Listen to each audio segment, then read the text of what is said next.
Welcome to the many interpretations of Hatzegopteryx. This is not only our second pterosaur in this series, but also our second Asdarchid. Much like Quetzalcoatlus, this one was absolutely flippin' massive, about the same height as a giraffe, as a modern-day giraffe, but definitely a lot more bulky than a Quetzalcoatlus was, especially in the skull. Like, these guys had massive beaks and, and probably a massive crest that went along with that. There's not a lot of depictions of this guy, but that is completely okay because, the whole point of this series is not to only focus on the ones that have a lot of media depictions.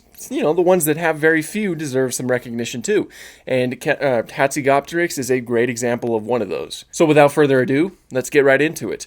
We'll start off with Planet Dinosaur. Of course, this was the first place that I was introduced to Hatzegopteryx, and this is the first place that I was like, son of a gun, these things were huge. Yeah, I was a little 12-year-old dude. Anyway, this is what they look like. They are a lot more reminiscent of a Quetzalcoatlus with a thinner beak and just an overall thinner build. They have very noodle necks, which is something that was very common for Asdarchid portrayals at the time. But what's really cool about their portrayal here is how they're shown as being the top predators of Hatzeg Island, which is their primary stomping grounds, that being in Romania. Hatzeg Island was this really fascinating island that saw its inhabitants that were subject to something that is known as insular dwarfism, which means that the animals that were present there, after being isolated to island life, over time eventually became significantly smaller than their mainland counterparts. That includes the very small sauropod known as Magyarosaurus. It's in the Titanosauria clade, but it pales in comparison to those massive titanosaurs. So it was really cool seeing Hatzegopteryx be the head honcho when going up against things like that, while snatching up the young Magyarosaurus. It's very cool in that way. It's just the design that I'm not really too crazy about. But all things round, it was a really cool introduction to something like insular dwarfism as well as massive Asdarchids. Especially since, for the time, pterosaurs were mostly portrayed as scavenging animals. Like, they would only come by and pick up some scraps after the theropod was done with its food, So it was a nice change of pace right there. After that, we have one of my favorite portrayals ever, that being from Prehistoric Planet. I love the way that these guys look here. I like how, they have a decently thick build, but not, too massive overall, but their skulls and their beak are absolutely massive, and they lead into these really awesome looking crests that are also often subject to individual variation in the show. Like right here, we have this male right here that has some awesome bright colors that are on its head and on the crest. I think it looks so flippin' cool. And one of my favorite portions is in the first episode of season 2 of Prehistoric Planet, where we get a group of Hatzegopteryx chasing after the small little dinosaurs that, of course, were, again, subject to insular dwarfism. I love this scene because of course, it's something that is backed up. Of course, Hatzegopteryx and, Quetzalcoatlus and these other large pterosaurs were able to fly. They were surprisingly light for their overall size. Like Quetzalcoatlus, for example, only weighed about as much as a grizzly bear, despite being absolutely massive. And the same was pretty much true for, Hatzegopteryx. They would keep themselves relatively light. But it doesn't seem likely it would have been able to maneuver too efficiently and just hunt in the skies. So instead, what it would do was land first and chase after its prey, which is horrifying, and I'm surprised we haven't seen something like that in a Jurassic film thus far. I hope we do someday. But seeing that portrayed on screen was just so cool. And I loved it. It's one of my favorite parts in the whole show. There is, of course, also the sexual dimorphism that's present. The male Hatzegopteryx have massive crests, and the females lack those huge crests, which is cool. Adds that extra layer to it. And just the quality of the CGI and, all that same stuff. The Prehistoric Planet is amazing. We all know it by this point. The CGI is top-notch. The visuals are just incredible in general, and the sound design's really cool. So, 10 out of 10.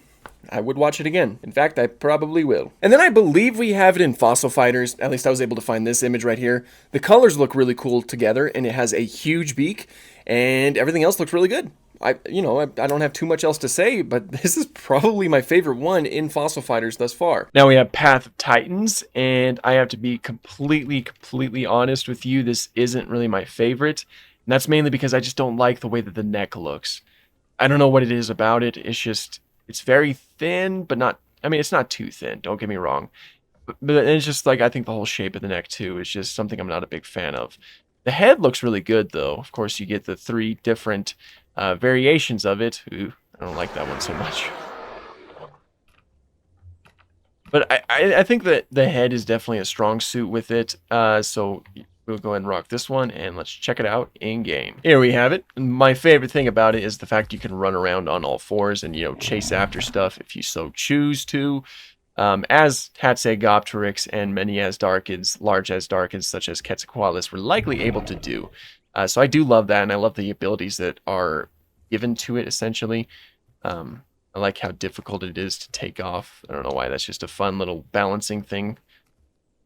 Yikes. Yikes. Here we go, and the flying's pretty good, I think. I think the flying is pretty good. Repeating myself. Has little pycnofibers too, which is something I haven't mentioned a lot, which is crazy because I mentioned pycnofibers a ton on the Quetzalcoatlus video. Yeah, pycnofibers. Pterosaurs had them. They're those little feathers, essentially. Structurally, they're very, very similar to feathers, and I think that many do consider them to be feathers, but yeah, we'll just call them pycnofibers here. But yeah, all around, I think this definitely isn't a bad model. I think I'm a lot more privy to the modded Quetzalcoatlus. I think that they just did a really good job on that, more so than this, but I think that they did capture Hatzegopteryx pretty good, especially, again, in that skull. The skull certainly does shout Quetzalcoatlus, so very cool. Now here's the happy fella in Jurassic World the game. You know, once again, this is another iteration that gives it a lot more of a thin neck. It does lack things like pycnofibers. The beak doesn't seem as big, but it does, well, it's not too bad. You know, it's just the skull doesn't seem as large as it would be typical for a Hatzegopteryx, but the crest looks pretty cool. You know, it's got the colors going on. It's a little bit more dull there. And right here, and you can't see that stuff, so I'm going to place an image right here. Boom. This is what it looks like when it's fully, you know, up to 31 to 40. Looks pretty cool. Got some brighter colors and huge crest. Not bad. And then Jurassic World Alive. I actually really like this one. I really like the colors. I like the blue on the crest and the sort of blue tones that it has on its body, as well as being mixed with some green tones. I think that's really kind of cool. It doesn't look like the beak is nearly as large as it probably should be. The whole skull in general seems a bit small, but it does have a huge neck as well. And it does lack those pycnofibers, I think. Or maybe not. No, I think you could see some. I think it's just the way that it's textured. But I do like it. You know, it's certainly not my favorite thing. It's not my favorite depiction of the animal. But I certainly don't think it's terrible. You know, it's pretty fun all around. Okay, I have to include this because this is by far my favorite pterosaur in the game. And of course, it's also an Azhdarchid, so it checks out. Plus, its skull is kind of close to Hatzegopteryx, so I need to include it.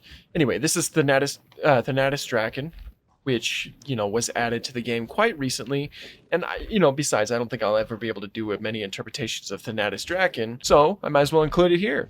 These guys look amazing. As I mentioned before, they are my favorite. It's my favorite pterosaur in the game. I think that Frontier really, really killed it with this design. The colors that they have are amazing. The whole design is also amazing. Everything about it is amazing. This one's my favorite. These are my favorite colors right here. And as I said, there is probably some influence taken from Hatzegopteryx. I think that Thanatosdraken is a pretty fragmentary pterosaur. Also a pretty recent pterosaur, like recently discovered. I want to say around 2022 is when it was officially described. So it's a pretty new fella, but it has things like the pycnofibers. It has some cool patterns on the membrane of its wings, and just everything looks great. I love the way that the skull looks. Everything just looks great. Everything looks great. So again, I just had to add this one. If I didn't, I would probably kick myself, but yeah, here it is. Here's the Thanatosdraken, my favorite. And there we have it. Those are the depictions of Hatzegopteryx. It's probably not all of them. I'm sure that there are some depictions out there that I don't really know about, but these are the ones that I'm most familiar with. And so, like, they're pretty decent, all things round. There is probably some room for growth in some of these depictions, but really, they're not too terrible. They capture a giant Azhdarchid pretty well, I think. It is a creature that I hope that we see more in the future, and I think that there is a good chance of that after its slight surgence in media, in things like Path of Titans and in Prehistoric Planet. It is becoming more of a widely known name, which is awesome because it's an awesome pterosaur. So I do genuinely hope that we get to see more of it in the future. But this is probably one of our shorter episodes of this series. And again, that is completely okay. They don't all have to be 20 plus minutes, and they're not all going to be 20 plus minutes. Some prehistoric creatures get prioritized in media more often than others, and some of them just, haven't been around long enough to have a longer video. We haven't known about them long enough. Hatzegopteryx is definitely a creature that has a lot of potential in media, and once again, I do hope that we get to see it a little bit more. There are a lot of many interpretation videos coming out right now. If everything went as planned, then the Spinosaurus video came out, and then we have this one, and then there's probably another poll going up, as well as the other videos I'm trying to get out in between all of this stuff. And I'm still working on the Triceratops video. So a lot of these videos are coming out, and they're very time consuming, but we're doing it. We're doing it. Anyway, that's pretty much all I have to say for this one. Thank you guys so much for watching, and have an awesome day.